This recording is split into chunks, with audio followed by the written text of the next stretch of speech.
Hey y'all, Jamie here, proud 56-year-old trans woman from New Orleans. So, where last I left off, y'all, I was watching a brawl. Yes. I had gone with my friend Felina. We had our own production company, right? It was called Shane Gender Productions. We had started this production company because, we were heavily into shows and we thought, why not be our own bosses doing it? And we had dreams and stuff. And, we were trying to reach for those stars. What can I tell you?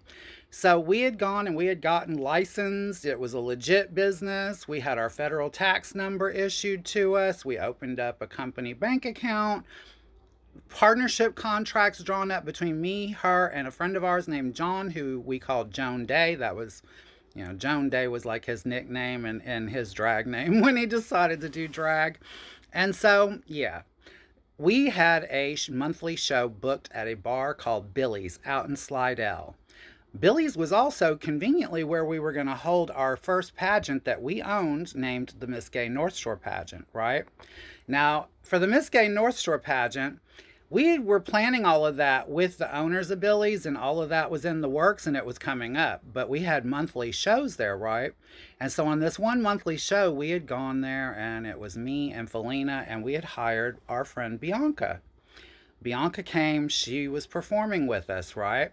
We had another friend of ours named Honey Harlow emceeing the show. She was hilarious and she kept everybody kind of cracking up. But every time Bianca would go to the dressing room, which was really the storeroom at the bar, every time she would go back there to get dressed for a different number, Felina's husband, Don, would be there at the door to the stockroom, and he would be staring and he would be giving Bianca the eyes, and his eyes were bugging out of his head. And Felina was eating Valiums. Like, she was eating Valiums like they were Tic Tacs, y'all. And she was drinking. She was drinking quite heavily. And she was watching all of this. She was watching it go down. Bianca was not feeding into it. Bianca really wasn't feeding into it. But by the end of the evening, and we all go out to the parking lot after the show, getting ready to go home and get in our cars and all that good shit, Felina confronts Don. And they start screaming and arguing with each other. And the next thing I know, I hear Don start screaming. And Felina is beating him to a bloody pulp. He looks like, she is beating the dog shit out of him, y'all. Like, complete, utter dog shit out of him. From one end, dragged him through crushed oyster shells, okay? Crushed oyster shells, which are sharp as shit. That's like razor blades, okay? Dragged him through the oyster shells, y'all, and dragged him clear across from one end of the parking lot to the other, where she beat him clear into their car, okay? Clear into their car. And then Bianca decides she wants to pipe up and go, to help. Now, Bianca was only going to interfere to try to get Felina to back off and, like, calm down. I had to stop Bianca, and I was like, girl, what are you doing? Absolutely not. Do not go over there. Do not get in that. And she's like, well, girl, she's hurting him like that. Really, nothing was going on. And I'm like, yes, girl, just stay out of it. So Felina beats Don till he's in the car, like in the seat, in the passenger seat. Don tries one last time to buck up out of that seat, honey. And Felina acted like she was spiking a shot on a volleyball court. And she came down and just drove straight into his face with her fist. Just straight down into his face, and sent him right down into the passenger seat in that car, where he shut his fucking mouth.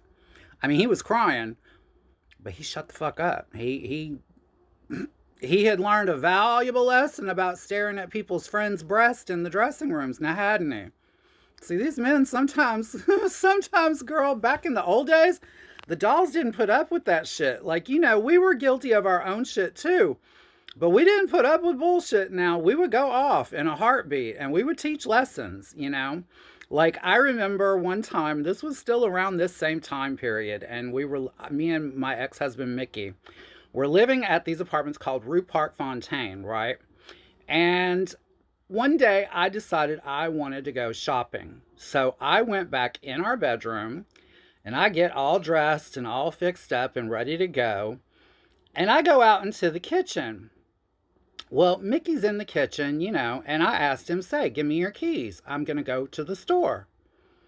And he says, no, I don't really want you to drive my car. First mistake, your car. Hello, we're a couple. What's yours is mine and what's mine is mine. Just saying.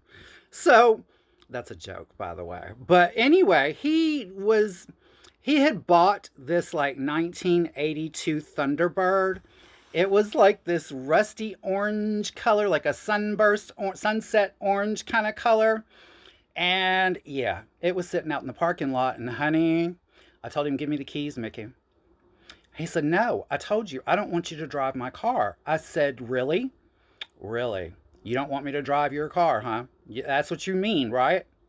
Honey, I reached into the drawer and I pulled out a butcher knife. You heard me, a butcher knife. And I mean, I held that butcher knife up and came down with it on the counter and I said, give me the goddamn keys. If you don't give me those fucking keys to that car, I'm going to go down to that parking lot with this knife and I'm going to take that fucking car apart piece by fucking piece with this knife.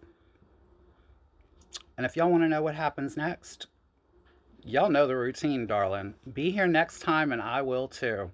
I love you all. I love you all for watching and I love you for the comments. I will talk to you later. Bye, y'all.